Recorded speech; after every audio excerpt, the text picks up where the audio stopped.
Ǹjẹ́ mo kí gbogbo ọmọ Yorùbá káàbọ̀ níbikíbi tí ẹ bá ti lóore ọ̀fẹ́ láti máa gbọ́ mi àbí láti máa wò mí kétékété. Adémọ́lá ọmọ Omíyalé lèmi ń jẹ́.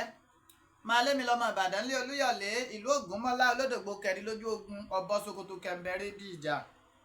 Èmi lọ́mọ agbọ́ kẹ́kẹ́ ogun mọ́sà ọmọ agbọ́ yàyà mọ́yà. Ṣáájú gbogbo kí Olúwa kó bùkún orílẹ̀-èdè mi. Orílẹ̀-èdè wo là ń sọ̀rọ̀ nípa ẹ̀? À ń sọ̀rọ̀ nípa orílẹ̀-èdè olómìnira ìran Yorùbá. Léyìí tí mo sì ní ìgbàgbọ́ wípé Ọlọ́run Olódùmarè á ṣe kíni á gbà fún wa. Mo kí ẹ̀yin alẹ́ ulamahu warasatul anbiyahi. Ẹ̀yin àfa Ọlọ́run tó hàn àti èyí tó pamọ́. Mukadam Sheikh. Àfa akọ́mọníkéw, àfa akọ́mọlẹ́sẹ̀, àfa oníwàásí àti gbogbo mùsùlùmí pátápátá. Mo kí yín bí assalamu alaikum rahmatullahi ta'ala wa barakatuhu. Mo wá kẹ̀yìn ẹlẹ́sìn kìrìsìtẹ́nì, brọ́dà mi, sísítà mi, ẹ̀gbọ́n mi, àbúrò mi, dádì mi, mọ́mì mi, rẹ́fẹ̀rẹ̀ndì bíṣọ̀pù nínú ìjọ àgùdà, ìjọ mímọ́, ìjọ onírìbọmi kérúbù and sẹ́ráfù celestial. Mo kí gbogbo yín pé àlàáfíà Ọlọ́run kó máa bẹ pẹ̀lú yín àti gbogbo mọ̀lẹ́bí yín pátápátá. Mo wá tara ṣàṣà, mo kẹ̀yìn ẹlẹ́sìn kẹ̀sìnkà, ẹ̀yin ẹlẹ́sìn àbáláyé. Mo kí yín pé ewé á máa jẹ́, egbò á máa jẹ́, ẹ ní ṣe ewéjá, ẹ ní ṣe egbò wà. Àlùbáríkà àwọn tí Olódùmarè tó kólé ayé lé lọ́wọ́. Bẹ́ẹ̀ ni, mo wá kí ẹ̀yin ìyá mi abọ̀já gbọ̀rọ̀gbọ̀rọ̀. Ẹ̀yin abiyamọ tí dúró tọmọtọmọ yìí fi ṣubú. Ẹ̀yin abiyamọ tí dúró tọmọtọmọ yìí fi rẹ̀ ẹ́ dànù. Ẹ̀yin abiyamọ adúró tọmọ níjọ́ tó gún bá le. Àdó mẹ́ta báyìí ládùn ẹ̀yin ìyá mi. Ọ̀kan fọ́ ọ̀kan nù. Ẹ̀ ń fọ̀kan ṣoré kiri.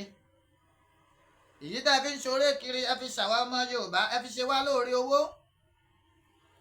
Ẹ fi ṣe wá lóore ọlá. Ẹ fi ṣe wá lóore àìkú tí ṣe baálé ọrọ̀ tó rẹ́yìn làgbà gbanigbani. Mo ṣèbà orí tó kún tí ò níná. Mo ṣèbà ọjà tó kún tí ò lérò. Mo wá ṣèbà oko tó pọ̀ jaburata tí ò nírúgbìn. Ẹ̀yin àgbà gbanigbani mo mọ̀ ṣèbà yín o. Mo kí kábíyèsí ọ̀nìrìṣà. Jègbènìbí àti àkún aláṣọ àlàfófó gbọ́ ọ̀jájá fìdí ọ̀tẹ̀ jẹlẹ̀. Ọba Babátúndé ẹni ìtàn. Adéyẹyè Ògúnwùsì Ọ̀jájáde second Ọọ̀ni Ilé Ifẹ̀. Mo fi yín kí Olúbàdàn, mo fi yín kí Aláàfin Ọ̀yọ́. Ikú bàbá yèyé aláṣẹ ìkejì òrìṣà. Ọba Akíìmù Abímbọ́lá Ọ̀wọ́adé. Mo wá kí bàbá tèmi Olúbàdàn ilẹ̀ Ìbàdàn. Ọba Owólabí Ọlákùlẹ́yìn Ìgè Akínlóye the first. Mo fi yín kí gbogbo ládéládé lóyè pátápátá nílẹ̀ Káàárọ̀ Òjíire. Mo kí gbogbo gómìnà ilẹ̀ Yorùbá látòrí gọ́vnà Ṣèyí Mákindé, gọ́vnà Dàpọ̀ Abíọ́dún, gọ́vnà Lucky Ayédatiwa, gọ́vnà Abíọ́dún Oyèbámijí, gọ́vnà Babájídé Sanwó-Olú, pẹ̀lú gọ́vnà Nurudeen Adeleke Adémọ́lá Jackson. Mo kí yín o, ẹ kú ìfọmọnìyàn ṣe. Mo kí gbogbo ọmọ Yorùbá pátápátá nílé lóko àti lẹ́yìn odi. Mo kí ọmọ Yorùbá ní Kwara, bẹ́ẹ̀ mo kí ọmọ Yorùbá ní Kogi pẹ̀lú Delta. Mo wá tara ṣàṣà mo kí bàbá mi Professor Banji Akíntóyè alànà fún gbogbo ìran Yorùbá pátápátá. Mo wá kí Májàsọ́lá Àdìsá ọmọ Adéyẹmọ. Àkùkọ gàgàrà tó gorí àpáta lọ rèé létéńté. Ojú tó lé ojú tó ko. Olówó orí ọkọ tó yà sí ọkọ Adérọ́pò. Bàbá Michael, bàbá Yọ̀mídé, bàbá Ronaldo, bàbá Àṣàbí. Àdìsá wọn kà ń bọ yà á jà ní Ṣàngó lóníṣẹ́ rẹ́ lágbára lọ́wọ́ Ọlọ́run. òmìnira ìran Yorùbá aṣojú yín kò ní jẹ́yìn yín àlùbáríkà àwọn tó lódùmarè tó kólé ayé lé lọ́wọ́. lẹ́ẹ̀kan sí mo kí gbogbo ọmọ Yorùbá ẹrù tí abiyamọ kì í tú wò wọn ò ní gbé ká yín mọ́lé o. kí ló mú mi jáde? ìkìlọ̀ ni mo wá ṣe. mo sì bẹ̀ gbogbo ẹ̀yin wòlíì Ọlọ́run tòótọ́, ẹ̀yin tí Olódùmarè ti rán níṣẹ́ tẹ́ ẹ sì ń jíṣẹ́, tẹ́ ẹ̀ ń jẹ́ṣẹ́ bí Olódùmarè ṣe rán yín, tẹ́ ẹ̀ ń rí ìran re sí àwọn ọmọ kóòtù òjíire tí kì í ṣe ìran ibi. ní agbára lọ́wọ́ Olódùmarè, ẹ̀mí Olódùmarè ò ní fi yín sílẹ̀, ẹ̀mí Ọlọ́run á túbọ̀ máa wà pẹ̀lú yín ṣe. àmọ́ pásítọ̀ Tibetan àbí ṣé Reverend Tibetan àbí Apostle Tibetan èéṣe níbo ni ẹ̀yin ti rí ìpè tiyín? kí ló dé? ṣé Sátánì ló pè yín ni àbí Olódùmarè ló pè yín sínú iṣẹ́ ìránṣẹ́? torí kò yé mi, torí mo ti wò ó mi ò ríro. ìdí nìyẹn tí mo fi fẹ́ kí ẹ̀yin ọmọ Yorùbá kó tó di pé màá sọ̀rọ̀ ẹ kọ́kọ́ gbọ́ wótòwòtò tó tẹnu Tibetan tó tẹnu rẹ̀ jáde. torí wípé tàbá ní ká fi wèrè lẹ̀ kó sòkú ìyá ẹ̀ bó ṣe wù ú, ó lè sún jẹ ọ̀wọ́ rẹ̀ ò sì ní jẹ́ àsùn. Tibetan pera ẹ̀ ní ìránṣẹ́ Ọlọ́run àmọ́ kò rí ìran re sí àwọn èèyàn rí yàtọ̀ sí ìran ikú. Tibetan ò ṣe ríran kó sọ ọjọ́ tí Olódùmarè ó gba Yorùbá nation fún wa. Tibetan ò ṣe ríran sí tálákà kó sọ pé ní ọ̀la Olódùmarè fi hàn ọ́ wípé yóò di bílọ́níà kó sì rí bẹ́ẹ̀.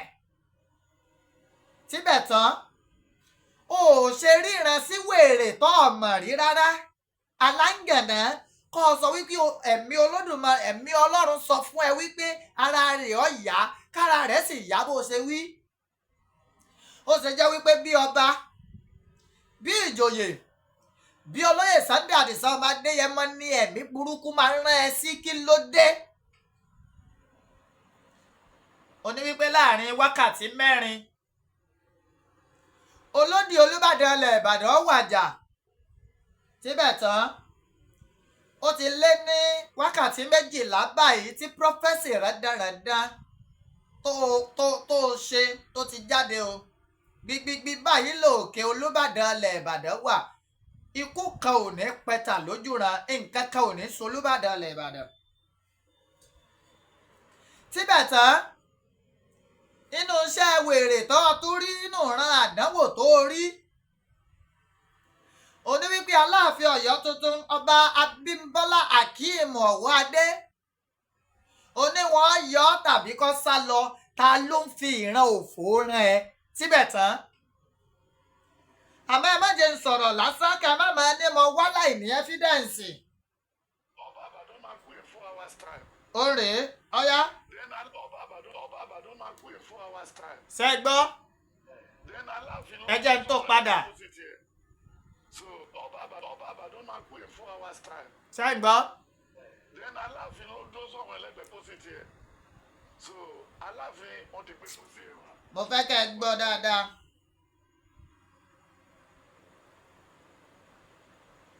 mo fẹ́ kẹ́ ẹ gbọ́ dáadáa. Ọba Ìbàdàn máa kú in 4 hours time. Then Aláàfin ló dó sọ̀rọ̀ ẹlẹ́gbẹ̀ẹ́ pósìtì ẹ̀. So Aláàfin wọ́n ti gbé pósìtì ẹ̀ wá. But the one they have now, what the Lord revealed is the wrong one. They are going to remove him. Or he run away. It's 2 things that will happen. Then they are going to sit down again and repeat the new Aláàfin. Ṣé ẹ mọ̀ pé ó ti sọ̀rọ̀ pé charity begins at home. When a councillor in Nigeria, tó bá yan councillor ní Nigeria ń sìn, tẹ́ bá ti fún lọ́pàá àṣẹ, òun náà fẹ́ ní dispatch rider, àbí? Counselor ni o. Then counselor dey fẹ́ máa late dé party débi tí gathering bá wà. Kọ́ lè fi dààmú pé counselor ló ń lọ yẹn. Ẹ̀sẹ̀ ta ló ń pè ní counselor. Kò ní mínì kò ẹni tá a yàn tó kó lọ ṣàṣojú wa. Not to drag too much, sir. In the front of this church, I was going in for service. Thank God I have my brother around there. That's Benga Sabi. So we want to do something. He's a member. So I said, Benga, do you see what happened? Oh, don't worry. Oh, Baba, don't mark in 4 hours' time. Then Allah will do something like deposit here. So Allah want to deposit here. Then in 4 hours later, the Oba died. Then Allah attended the funeral. So they were using talking drum. They were drumming for him, he was dancing. And it equal lipa. So people now brought a video and put it by the two. That is this talkative prophet saying Allah what the people say about we quit sumo. Laying your baba all over to go. And later, Allah died. Wow. So when Allah died, they were shocked. So the video went viral. My idea is about the river. Okay. The line thing, hello. Nígbà tó bá tó fẹ́ jẹ Aláàfin. Kò sí kan tó bad. Kan dọ́dọ̀ ru àwa. Psalm 105 verse 12 and 13. Only due to the fact that they few in numbers. He warned the king strictly about the prophet. Then when you look at 4 Samuel 16, 1 to 10, he says, sir, is it the whole of the children you have? Ṣé gbogbo àwọn ọmọ ẹ rèé? Ó wá ní òtì. Okay, wọ́n tí ò bá ti jẹ́ gbogbo àwọn ọmọ ẹ. Ọba ò sí láàrin àwọn tó jókòó yìí o. Ó wá lẹ́yìn ọ̀kan ló tún kù. Ó wà lóko. And the name is David. Oh, bó ṣe dárúkọ ẹ̀. Ó ní we will not sit down.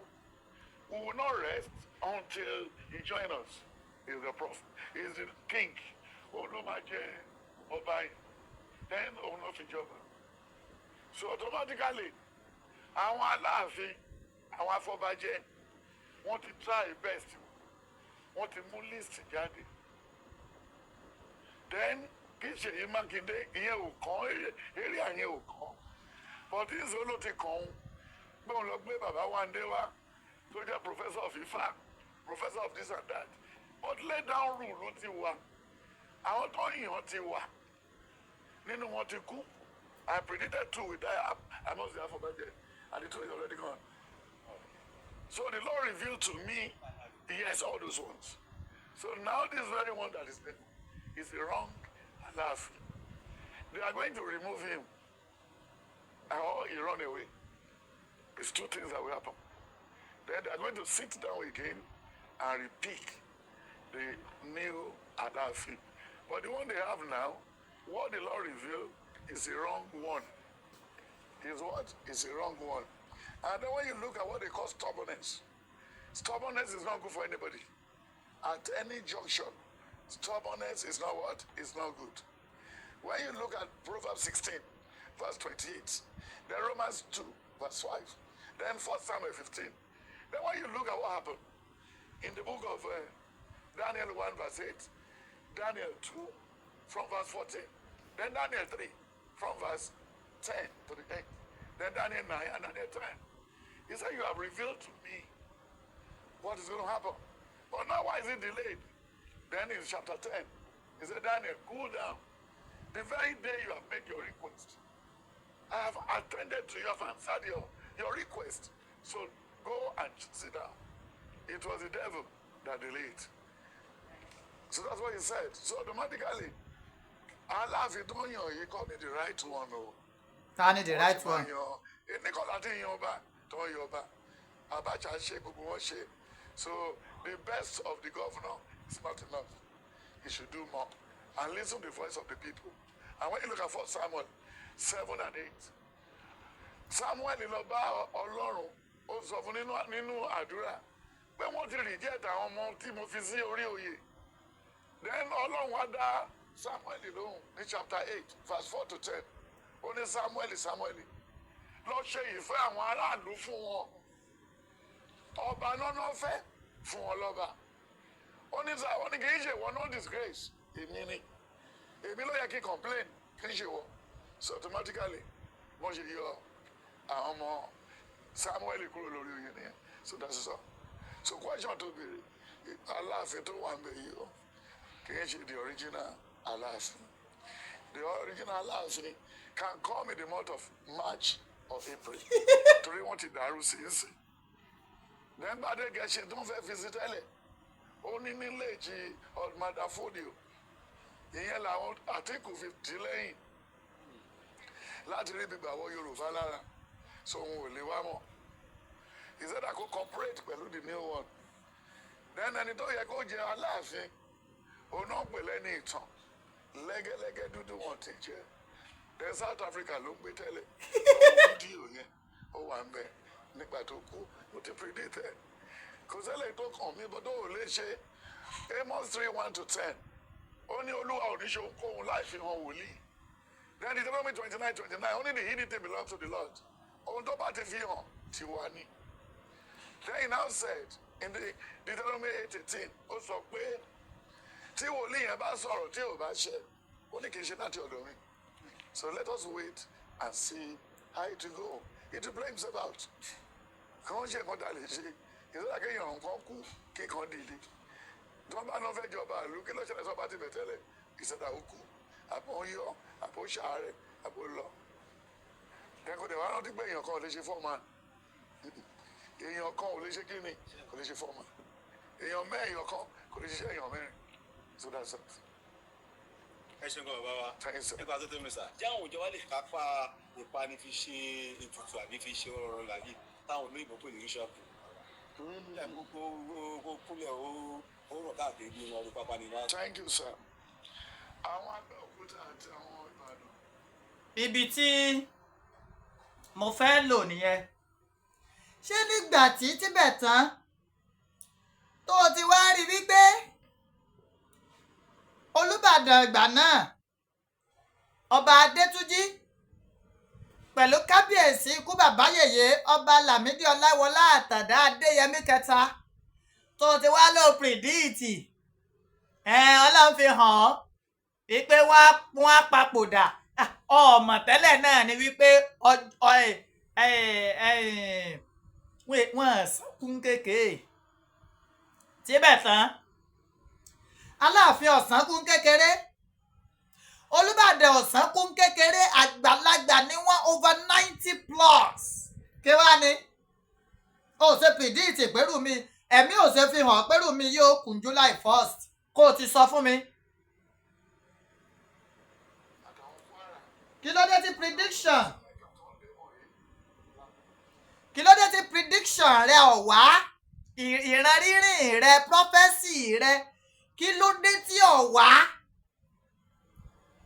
pé ọjọ́ báyìí òmìnira ìran Yorùbá yóò tó wọn lọ́wọ́. Ọlẹ́nìkan ẹni ìtàn ibi tó o tó ti sọ̀rọ̀ tó o ti fi báàbù wáyà kọ́ra rẹ lẹ́sẹ̀ ó ní wípé kò sí ní tó burú nù kí wọ́n fẹ́ jẹ́ Aláàfin ká kọ̀ǹsọ́ọ̀tì irú yín. Ṣọmọ àwa ti padà rí aláìsí ibi tó ń lọ gangan wípé àìpé ọjọ́kòó láti ní wípé wọ́n fẹ́ mú Aláàfin tuntun ìní tí ń dùn ọ́ ń bẹ̀ kò wá burú kò fàjà ọ̀bá yọjú sí gómìnà Ṣèyí Mákindé kó lóò láìdíà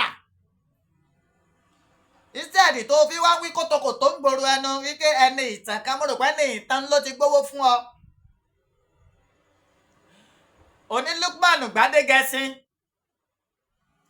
oní wípé ó ní ẹ̀jẹ̀ Usman Dan Fodio dákòjọ́ nítorí Ọlọ́run Tibetan ẹ̀jẹ̀ kí ni Olúwo ní lára ẹ̀jẹ̀ kí ni Ọọ̀ni ní lára ó yẹ kẹ́ ẹ lè máa yànnàná gbogbo àwọn nǹkan yẹn fún wa. Don't just pick your interest on one side and be telling us it is a prophecy. No, we are not going to take that. Ọlọ́run a máa fi iṣẹ́ jíjẹ́ a máa fi rán wèrè tí ń rìn lọ láàrin títì. it's not until tó o bá tó jẹ́ wòlíì. Ẹ gbọ́ àwọn wòlíì ọlọ́run tòótọ́ wọ́n máa understand nǹkan tí mò ń sọ. Ọlọ́run a máa gbẹnu ọ̀mùtí láti jíṣẹ́ tó bá fẹ́ ràn yàn níṣẹ́. Èmi wá throw it to you prophet kí ni wọ́n ń pè é Tibetan wípé láàrin òru tá a wà yìí sọ́ọ̀d ọ̀tọ́lá rí prophecy pé màá dolówó tí ẹ̀ má jò jẹ́ mi rí prophecy wípé ìkànnì àwọn ọmọ tí ń tọrọ bárà lórí títì yẹn rí prophecy wípé wọ́n ó dolówó lọ́jọ́ kejì. Tó o bá wá sọ then I will believe you. Tàbí kó o rí prophecy wípé àníṣe ní ọjọ́ báyìí oṣù báyìí àsìkò báyìí ọdún báyìí òmìnira ìran Yorùbá yóò di tí wọ́n kéde. Ọ̀rẹ́ ṣètò ẹ pé bí ìpósí ni wọ́n máa ń rí. Kí ló fà á? Ẹ̀mí Ọlọ́run tòótọ́ ò sí lára ayé Tibetan. Ó ti gbàgbé pé láàrin oṣù bíi mélòó kan sáyè náà ó ṣe prophecy tẹgbọ́lọ̀ ní ọ̀jẹ̀ wọn lé ọ lóko. Ńgbà tó jẹ́ wípé rándanràndan lẹ̀ ń wí gbòòrò ẹnu. Ìránṣẹ́ Ọlọ́run tó bá jẹ́ ìránṣẹ́ Ọlọ́run tòótọ́ tí a bá fún ní ìran torí ìran wàláhì tàlá nítorí ọkọ máa wà lẹ́mìí rẹ̀ ìran tó o bá sọ ọ́ ta must have a solution. Lágbájá ó kú Olódùmarè fi hàn ọ́ ẹ̀mí tí a tó fi wádìí rẹ̀ tó fi rí yẹn náà wá fi ẹ̀mí yẹn náà béèrè padà wípé kí ni lágbájá lè ṣe tí ò fi wá ní kú. Ìgbà náà ni ọ̀pọ̀ èèyàn lè wá pè ọ́ ní ìránṣẹ́ Ọlọ́run tòótọ́. Tàbí kó o give prophecy pé lágbájá ó kú o kí o wá bi Olódùmarè léèrè pé kí ni ò ní jẹ́ kó kú àbí tó bá kú kí ni màá ṣe tí èmi Tibetan ó fi jí. You know you have given various prophecies. Àkọ́kọ́ èmi fúnra mi kọ́kọ́ gbà pé lóòótọ́ ìránṣẹ́ Ọlọ́run tòótọ́ ni ẹ́. Ìgbà tá a wá dé àwọn stéèjì kan mọ́ ẹ ṣe ìránṣẹ́ Ọlọ́run kankan èmi gẹ́ súnmọ́ Ọlọ́run jù ọ́ lọ. Because àìmọye nǹkan táwa náà máa ń rí. While I was in detention in Abuja, mo bá ti má ti ṣàdúrà lóru. I have witnesses. Tí n bá ṣàdúrà lóru, mo máa ń rí wípé ọjọ́ Monday la máa release wa ní detention. I can bring out witnesses. Alhaji Asekolowo is a living witness. So many people like that of the 12 of us that were in detention there, including Lady K. Wọ́n lè sọ pé Monday. Mo dẹ̀ tún rí wípé njọ́ta àkọ́kọ́ jáde èèyàn 8 ni wọ́n kọ́kọ́ fi sílẹ̀ àjú 8 náà lọ́tọ́ padà filẹ̀. Ọjọ́ Monday náà wọ́n dẹ̀ fi wálẹ̀. Now what are you now saying? Damboro ba. That prophecy came to pass. Èyí tí Olódùmarè fi hàn èmi ń gbà náà nínú detention.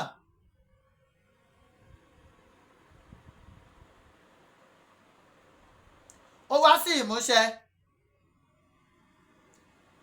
Gbogbo nǹkan tí wọ́n wá máa ń rí kò jọ bí ikú bí ìkọ̀ọ̀kan àní ẹ ṣe ìríran sí tálákà. Àdánwò ló dé bá Nàìjíríà yìí.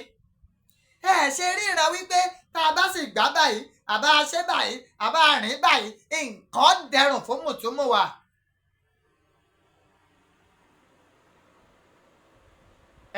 Ẹ ṣe rí bẹ́ẹ̀ kí lẹ̀ ń ta àwọn èèyàn fún. Prophecy ìríran èké ẹ ti fi da ọ̀pọ̀ ilé rú. Ẹ ti fi da ọ̀pọ̀ mọ̀lẹ́bí rú. Ẹ ti fi da ọ̀pọ̀ ìlú rú. Kí ló dé? Pẹ̀lú fake prophecy. Àká prophecy ńgbà náà Tinubu ò ní wọlé, Àtíkù ni ó wọlé, Peter Obi ni ó wọlé.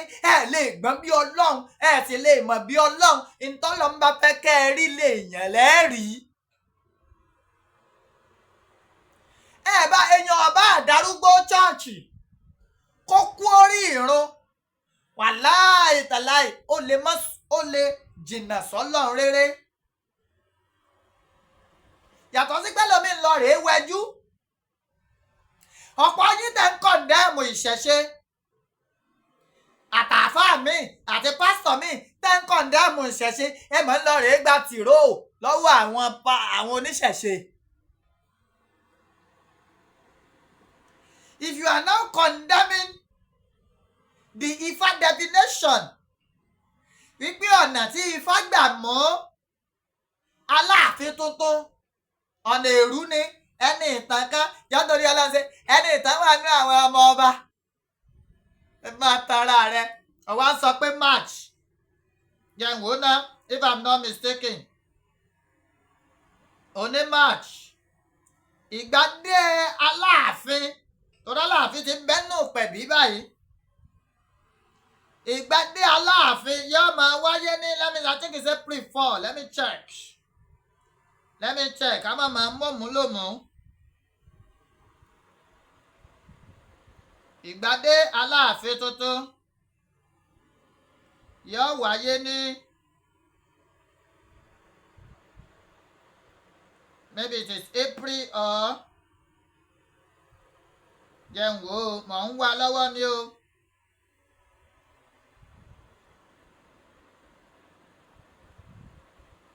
Mo fẹ́ wo ìgbà tó máa jẹ́ tálààfin ọgbàdé tí a ka ìlú sí tó sọ̀lù sílùú ń bàdí. Ó lẹ́ni tí ń bẹ lórí oyè sẹ́ni tí ìlú fẹ́ ẹni tí bẹ̀ tán ta ni ìlú fẹ́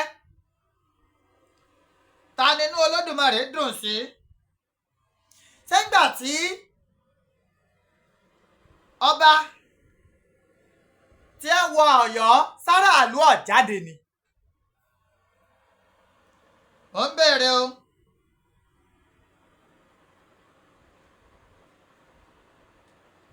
Sáràlú ọ̀jáde tẹ́ bá ti wá ka nǹkan lórí ayélujára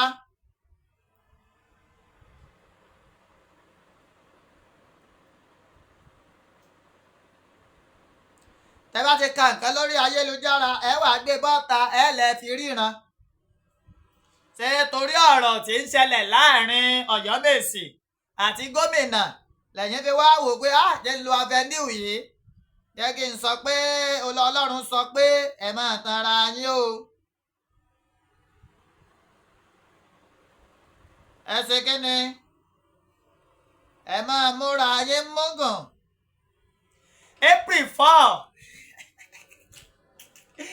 Ìlàjà Aláàfin ìní bàbá Òwúyè gbàdédé wọn lórí ní gbàdédé onítítí máàcì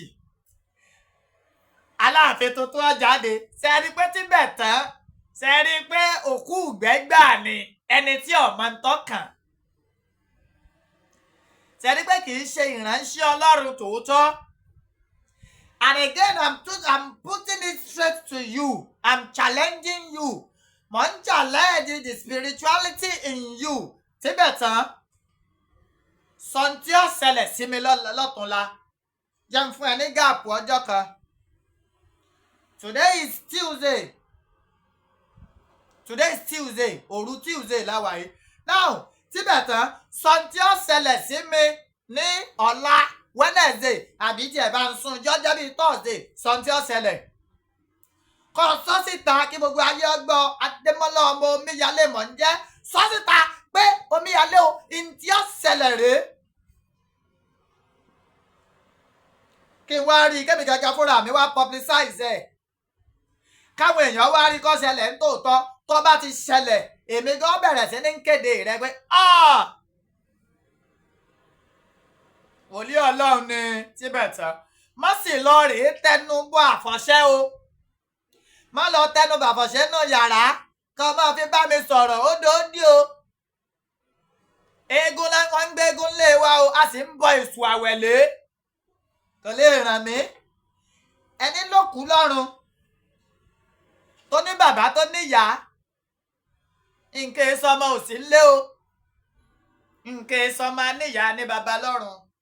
Tibetan I challenge you ṣé ń tí mo sọ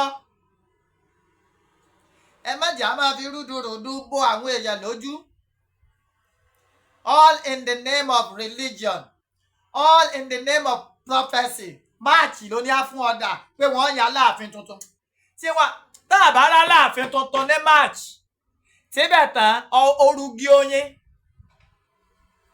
ó ṣe kí ni ìwà sọ̀rọ̀ sọ́bọ́tò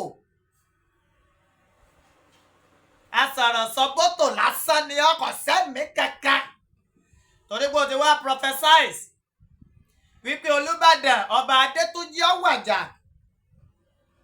máa múra rẹ̀ ṣeré o prophesize gbogbo ayé mọ̀ pé kábíyèsí ń bẹ lórí ìdùbúlẹ̀ àìsàn pé kábíyèsí ń ṣe àìsàn ráńpẹ́ àìsàn bí ọjọ́ bíi 3 o prophesize pé ikú bàbá yèyé Ọ̀wàjà gbogbo ayé ló mọ̀ pé ikú bàbá yèyé lọ rèé gba treatment dákọjà torí ọlọ́ọ̀tí bẹ̀ tán sọgbó ti sọ àwọn prophesy kan náà sẹ́yìn wàláì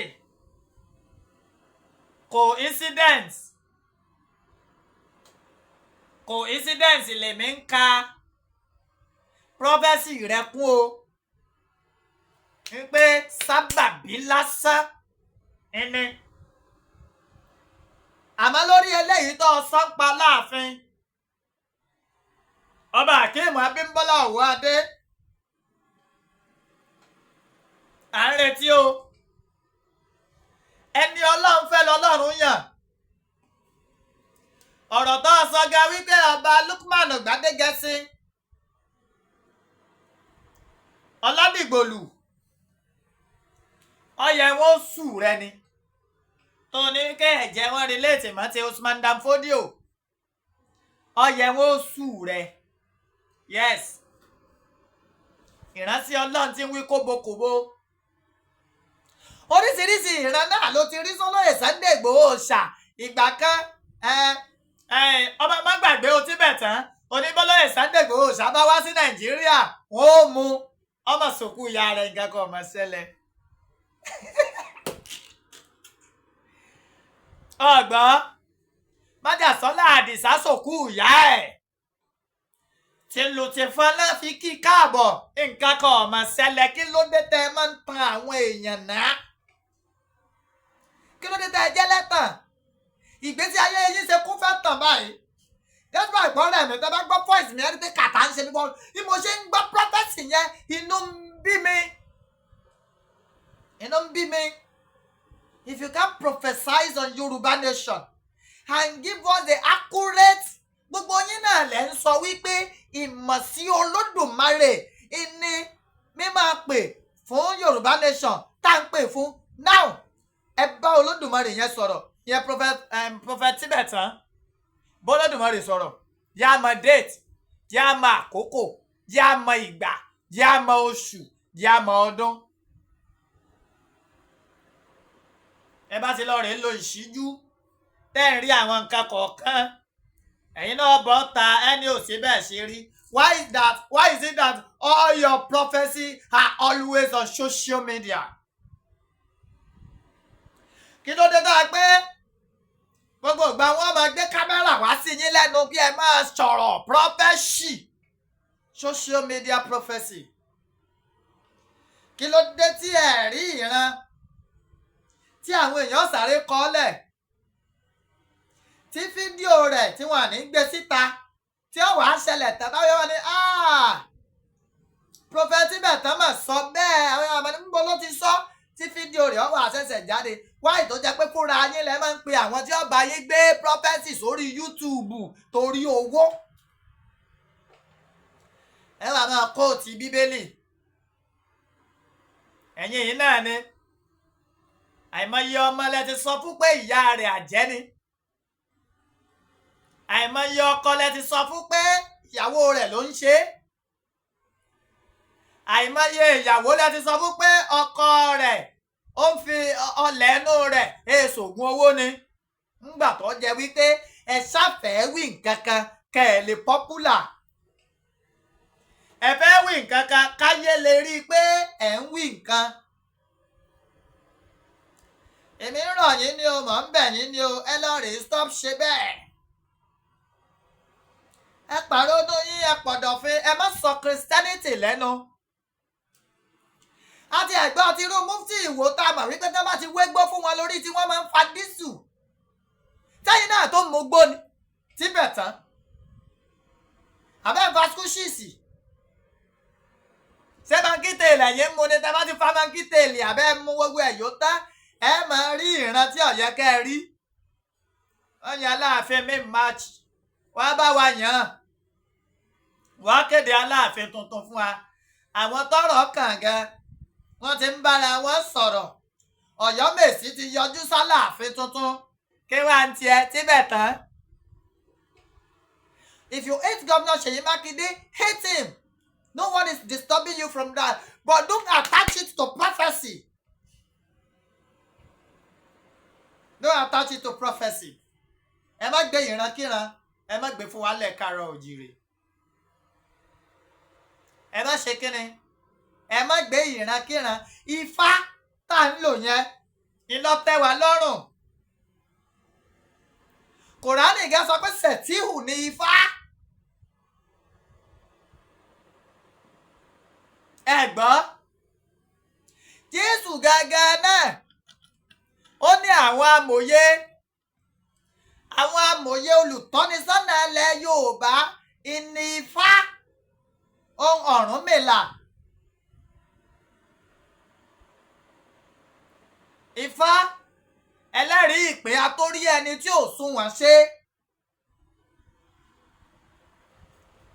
wá ní wọn bá kọ̀ǹsọ́ọ̀tì yín ká tó jọba ẹ ọ́ sọbi tó ń dùn ẹ́ ni ká wá gbowó fún pásítọ̀ lórí ipá jọba Tibetan ọ̀bẹ̀rù Ọlọ́run ò ní bẹ̀rù Ọlọ́run kankan. àjọba ti kàn ọ̀rọ̀ church ó ṣe kan ọ̀rọ̀ church hallelujah là ń ké ní pẹ̀bí ni ìpèbí hallelujah là ń sọ ń bẹ̀. Ọba Akeem Abímbọ́lá ti wọ̀ pẹ̀bí wọ́n á jáde ń bẹ̀ láyọ̀ wọ́n á gbádé orí adé Ọ̀rànmíyàn wọ́n á dé kò sì ní sìn yẹn kan. àlùbáríkà àwọn tó lódùmarè kólé ayélé lọ́wọ́ April 4 gbogbo wa láwà lọ́yọ̀ọ́. kàtígórì kan náà ní Tibetan àti àwọn mufti Ìwó kàtígórì kan náà wọ́n wà àwọn aláìmọ̀ntọ́kàn ni. Stop ṣe bẹ́ẹ̀ o ẹ máa rí prophecy gidi ẹ lọ prophesize wípé Yorùbá nation o by this time next year a ti wà ní orílẹ̀-èdè wa if you prophesize that and it comes to pass ó di ń táwọn èèyàn máa bọ̀dù Tibetan gbàgbé bọ̀kàkàkà ṣe gbogbo èèyàn ìran dáadáa lẹ̀ ń rí. ẹ wo kábíyèsí Ọba Akeem Abímbọ́lá Ọ̀wọ́adé ìgbà yẹn á tù wá lára gbogbo ọmọ Ọ̀yọ́ ti ń dunnú sí yín. yes gbogbo àwọn tí inú ń bí wọ́n ti ń jèbù rẹ̀ awo olùgbẹ́bẹ̀. àní rí dààmú nílùú Ọ̀yọ́ ẹni bá ro aburú sí Ọba Akeem Abímbọ́lá Ọ̀wọ́adé aburú ọmọ bá tìrantìran ẹ ń bá ro aburú sólóyè Sunday Ìgbòho Òòṣà aburú ọba.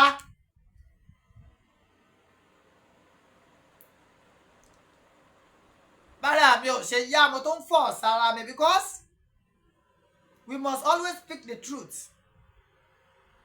ẹ lè bà nǹkan jẹ́ máwọn èèyàn lára náà.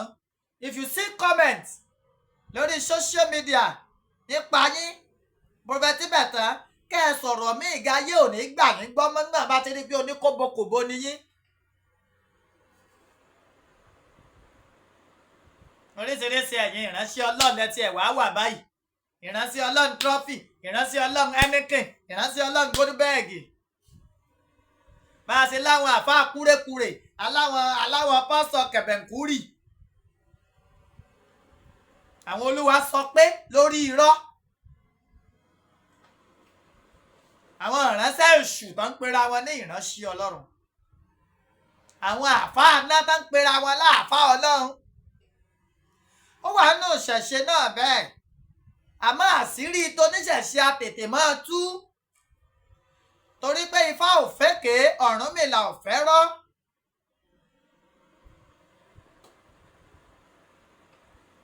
mo sọ yìí mo dúró náà o torí àsọjù ọ̀rọ̀ ní bíjàálẹ̀ èyí tí mo sọ yìí mo rò kó ti yé yín dáadáa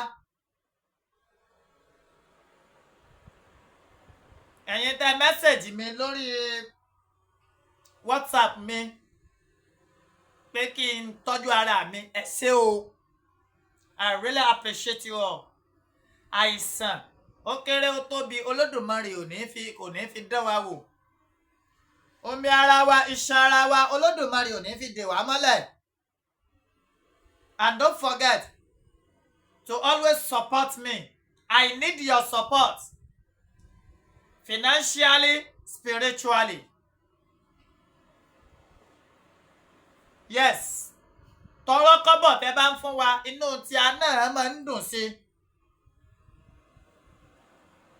ẹ jọ̀ọ́ 09036 371643 09036371643 message me ask for my account pray for me gbogbo tẹ́ ẹ bá fún wa àmórè ẹ̀yin náà la ti ń jẹ tipẹ́tipẹ́ kárówó ṣe dátà káwa náà rówó ra gàrí kórí ọ̀fọ̀ wa kárówó ra paracetamol ẹ̀yin là ń jẹ ẹ̀yin la nígbàgbọ́ nú ẹ̀ lóòótọ́ Olódùmarè ló yẹ kéèyàn gbẹ̀mí lé bọ̀ ẹ má jẹ́ ń tàn yín Ọlọ́run ò ní sọ̀kalẹ̀ látòkè wàá ràn yàn kankan lọ́wọ́ o èèyàn ni ó ràn